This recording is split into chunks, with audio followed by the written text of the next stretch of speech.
Welcome to the show, Meditation for the New Generation. We have a very good response from the audience for this show, and more people are watching this show, and we are very happy about it. And we've been doing this show for last 1 year, and we have done different topics, many interesting topics we have covered with very good positive feedback. Today we have a very interesting topic for you. It is called yoga, which is very popular in this day and age. The reason we picked this topic, because recently there was an article in the Time magazine in the April issue. There was a feature article on yoga, as you can see in this magazine, and also there was NBC, ABC, and CBS television carried on the health section of their news about yoga, the importance of yoga. As you know, the yoga started in India 5,000 years ago by Patanjali, which one of our guests will be talking to you about. And so we will be covering yoga for physical reasons, for the health reasons, for relief of stress, which is very important in this day and age, and also for spiritual reasons. And today with me we have our guests, two guests. One is our guest, Professor Romesh Diwan, who you have seen before, who has been with us for many shows, and we have been very thankful to him. Thank you. And also we have a very interesting guest, Dr. Rana, who comes to us from Belfast, Ireland. And he is doing a special work in India for establishing a college for education in India, which he will talk to us about his dream, which is his dream to establish a college in India. So I want to start with introduction about the yoga. Yoga means seeking union with God or godliness. And it started in India for spiritual reasons, but to prepare this yoga, which is called Hatha Yoga, which involves physical exercise and breathing control, which prepares us for meditation, for our consciousness to go to higher and higher centers to achieve the ultimate goal of enlightenment. But in the West, like in United States and Europe, yoga became popular because of the benefits it offers us for health reasons and also for dealing with stress. Now, it's an excellent program for health reasons.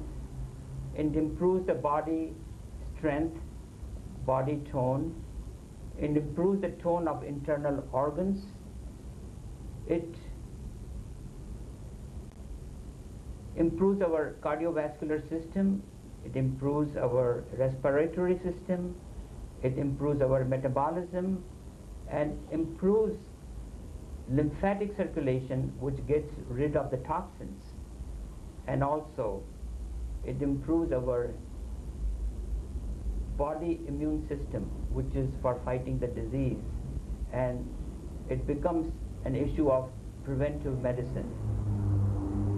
So yoga has many advantages for physical reasons, mental balance, and as I said, also for spiritual reasons. That is why you will be surprised to hear that many of the progressive insurance companies are covering yoga therapy in certain cases where alternate medicine can be of help. And I hope that more and more insurance companies will cover yoga therapy. Almost 15 million people practice yoga in the United States. And many of them are movie stars, professionals like doctors, lawyers, even judges. As you read in the Time magazine, one of the Supreme Court judges practices yoga on a regular basis. And many of the health centers offer yoga courses for health reasons. And more people are taking advantage of the yoga therapy and yoga exercises and joining these classes. Now, what is the difference between a regular exercise and yoga? Regular exercise concentrates on muscle power, it concentrates on the muscle, and it involves quick, harsh movements, which leads to production of lactic acid in our muscles, which causes pain in the muscles, pain in the joints, pain in the bones. But yoga seems to be avoiding, it actually works in the opposite way, because yoga is very gentle. It involves breathing exercises. It is relaxing. It does not form lactic acid. Actually, because of the breathing exercises, yoga delivers more oxygen to the muscles, and therefore it prevents formation of lactic acid. Other advantages of yoga is that it can be practiced by anyone. You don't have to be an athlete to do yoga, or you don't have to be in a perfect physical shape to do yoga. Yoga can be done by anyone. A beginner can do yoga, an advanced person can do yoga at their own space, because it's not a competition. There is no competition involved. You're not keeping up with anybody. You do at your own pace. And you'll be surprised that it offers same advantages to the beginner as well as to the advanced person in yoga therapy or yoga exercises. And it brings joy. It brings some kind of a peace because of the combination of the exercises and also the breathing. So there's a lot of difference between a traditional exercise and yoga. So I think yoga has its own place and should be offered to many people who can take advantage of this. Now, what about stress? How does yoga help stress? Again, with the breathing exercises, it really calms down the body. Now, in this day and age, everybody deals with the stress. Stress is beneficial to some extent, but when it becomes excessive, it can do bodily harm, mental harm. Whenever there is stress, the autonomic nervous system stimulates adrenal gland, which produces adrenaline. And you know, adrenaline raises the blood pressure, it increases the heart rate, it makes the respiration faster and chaotic and shallow. So this kind of is harmful to the body and can lead to diseases and heart attack. So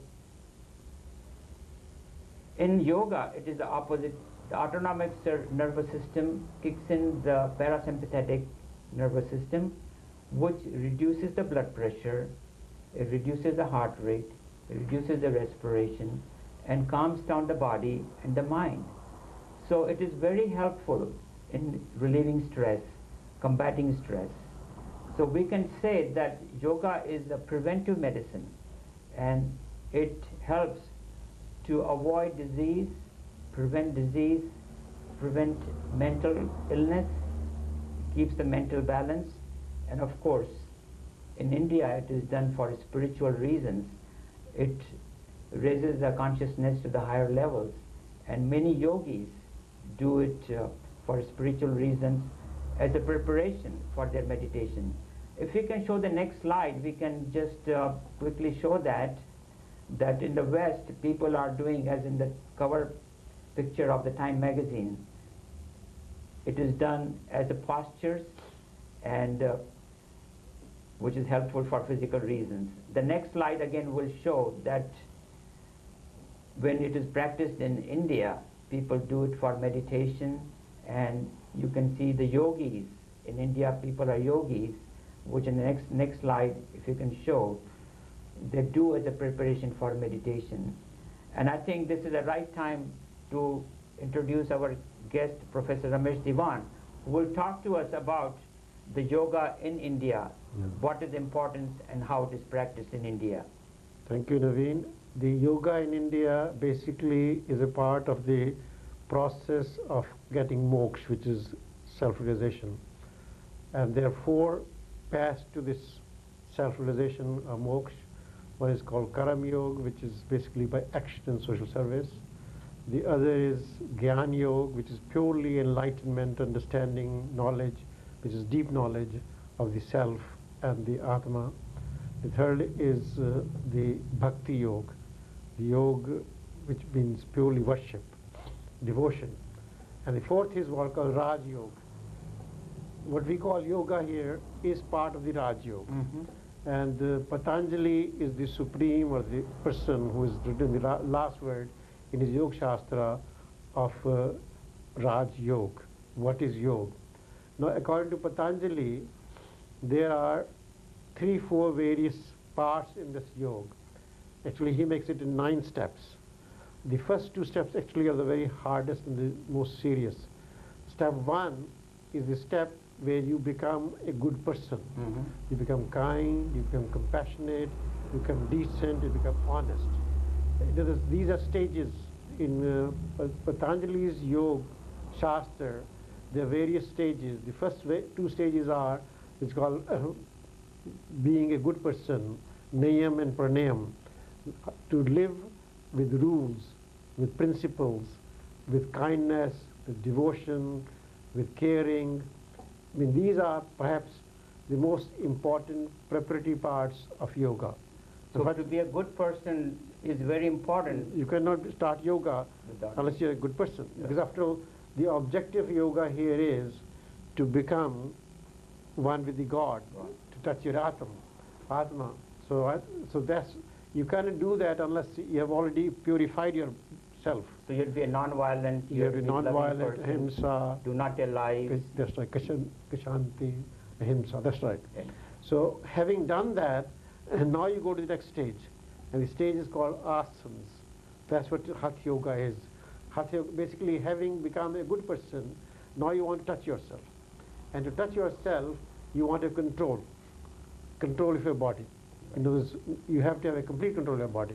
And that's what Hatha Yoga is.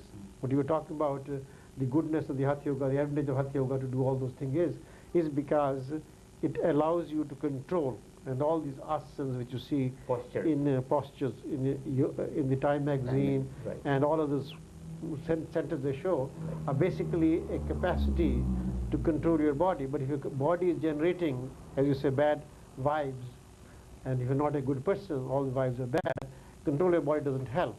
But if your vibes are very good, then the control of the body becomes very, very important. And so that's where actually there are 2-3 parts of that which we call asanas or yoganas or postures. And that carries you to the next stage, and the next stage is called dhyan.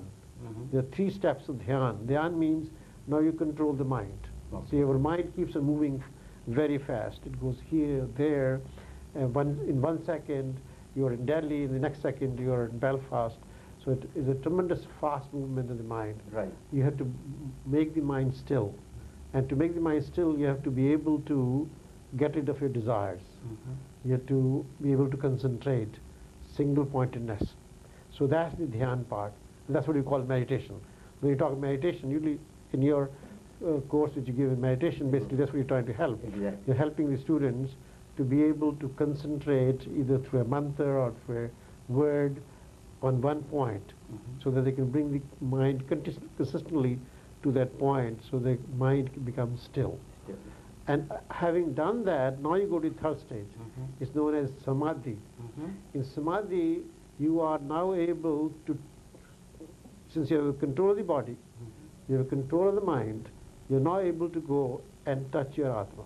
You purified your Atma, now you're able to touch your Atma. And that's the 2 levels of samadhi also. And that's where you come in direct contact with, you can call yourself, you can call God, you can call Atma. But in our culture, in Hinduism, Is samadhi and enlightenment the same thing? it's basically the same Same thing. It is, but the two levels of enlightenment too. Okay. Number one and number two Okay. is the final part is the real samadhi, Right. which with good enlightenment. I think Swami Vivekananda says, actually what happens in the yoga is not only that it purifies the health, it gives you a lot of powers too. Yes. I mean, people get a lot of powers Mhm. as you move. It's like chakras, as you move up and up Right. and up in the chakra stage, Right. your capacity to, just as you control your body, you also control the environment also. Right. Because the environment and body are connected. See, the philosophy is, the idea is that our body contains the whole cosmos. Exactly. And since once you start controlling your body, you start controlling your environment also. Mhm. And so that we can do what we call some small miracles. Right. I mean, that's many yogis do it, I mean, and that's where the miracle power comes in. Right. And that's also very dangerous because Uh-huh. if you have a miracle power, so what is going to happen is that you start getting lost into miracles. You can do things, You can get but you stuck can't on go, that yeah, stage, and you yeah. can't go forward. Forward. And I think that's very strong temptation. And you see a lot of yogis do that. Actually, if you see in the whole world, particularly in the West, a lot of yogis they do small, what do you call, miracles here and there. They look very impressive, but they're stuck there. They don't go beyond that. But really good yogis go beyond. I mean, when we talk of, say, the Hindu culture, this yoga is not to get those powers, is to be able to go to the final salvation and search. And I think that's very, very important part to do it. As one can continue this process, I think maybe it will be useful to discuss other yogas, forms of yogas also, Karma Yoga, Right. Jnana Yoga and Bhakti Yoga. Yes. But that can carry us pretty far away. So but what happens is, to be able to do this, the first two steps are very fundamental. So Hatha Yoga is very important for No, preparation. before Hatha Yoga. Before Hatha Yoga. The- To be a good person. To be a good person. Okay. You need a social environment, you need an individual environment, you need a philosophy, you need an Right. ideology. I mean, if you're not a good person, Hatha Yoga is not very valuable. Okay. I mean, Hatha Yoga is not, I mean, people are studying Hatha Yoga to get more business, more efficiency. That's not the objective of yoga. So be a good person to start with. Mhm. Do not tell lies. Be a Yeah. good human being. That's right. And then you can practice Hatha Yoga, which is the physical part of the yoga, Yeah. and mind control. And then you can go to the higher Enlightenment. What you call enlightenment stage, yeah, samadhi, state, yeah. which is the ultimate goal of human beings, Yeah. Human life, That's right. is to attain samadhi according to Hindu religion. Which means you do not go through the cycle of birth and death. Birth and death. So that's what. So, but to be able to be a good person, you need a good environment. Uh-huh. I mean, how can you be a good person if the environment is not good? Right. The whole environment, after all, in our philosophy, the environment and person are connected. See, we are highly connected with everyone. I mean, that's our whole concept is. Right. So therefore, to be able to do sensible work, you have to have some sense of a good environment. Unless your environment good, it keep on generating what you call bad vibes within you, which will make you not be able to be a good So person. how can we create a good environment? That's where I think Daljit comes in. Okay. Maybe you can, this is good time. Yeah, Because this Daljit is going to do some work to create an environment, set up a school which will be able, or college, which will be able to produce some interesting environment where people can learn this process, turn to be real yogis partly along with the other knowledge which we gain in everywhere. So I think that will be environment, since he's already doing as a Karma Yogi, to do that, So I think maybe Daljit would be able to enlighten us. Professor Romesh Diwan. We are very fortunate to have Dr. Daljit Rana from Belfast, Northern Ireland, who is visiting United States, and we are very fortunate to have him on our show. And he has a mission in life. He has a very successful career in Northern Ireland, Yeah. and he wants to create some college in India for education of the masses, to bring awareness. So this is his mission, and I would request if you can share your mission with us. Well, thank you for inviting me to this program. First, let me tell you about my experiences in Belfast. I've been living there for the last 35 years, and as you know, Belfast has been in the news for the strife that happened here for nearly 30 years. I have worked bringing the communities together, and I'm glad last 5 years there's peace there, and it's a very progressive society. Even during the dark days of terrorism in Northern Ireland, there were various people practicing and teaching yoga. Oh, even in Ireland? Oh. So even in Ireland, even in Northern Ireland, which is a small place, yoga is very well practiced. There are various yoga centers, and a lot of my friends practice yoga.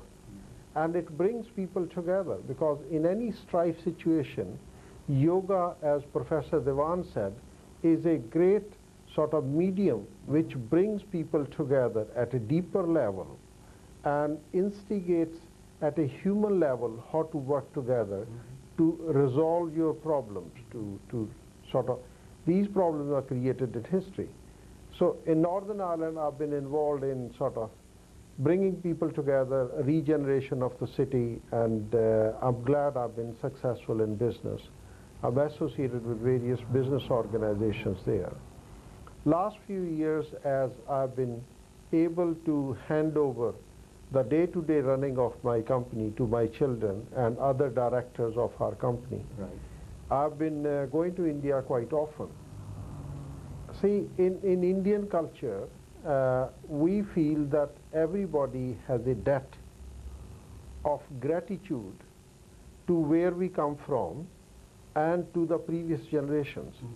So in that sense of what we call Indian word seva and gratitude, I've been service to humanity. Right. This is where I've been working in Northern Ireland, and I'm well known and recognized for my contribution to the society there. And now I'm working in India through my charitable trust. I have a charitable trust in United Kingdom and 2 in India, where part of my company's income goes towards charity. So problem in today's world is really misunderstanding, ignorance, and the solution to most problems lies in education. So in developing countries, education is very important. The way to development is through education. So I've been working on a school project in a rural area of Punjab for last 3 years. That was completed last year. Now we're working on creating a university college and a educational institution which will provide modern sciences, education in modern sciences, but as well as teaching children of India's heritage of Vedas, of yoga. See, if I may say, Vedas don't just belong to Hindu religion or India. Vedas is a heritage that all humanity, doesn't matter which part of the world you live in, Vedas belong to all of us. All humanity. All humanity. Right. And you see, yoga is part of Vedas. And I think it is the time now, as the humanity progresses, as we have last century saw 2 bloody wars in Europe. Now we are in a different age. People coming together, understanding each other. That strife which still affects a lot of the parts of the world, the solution lies in the old cultures. So it's bringing that education to children in India and making them aware of their heritage and proud in themselves. See, without self-confidence and pride, there's no progress. People have to be educated. They have to take pride in whatever their heritage and then go forward with self-confidence, solving their own problems. Just making donations and giving loans and all this is not really a solution. So this educational institution is located in a village in Punjab. Village, as it happens, is a very important historical and archaeological site. The history of the village goes back 5,000 years. Or where this project is. I come from that village.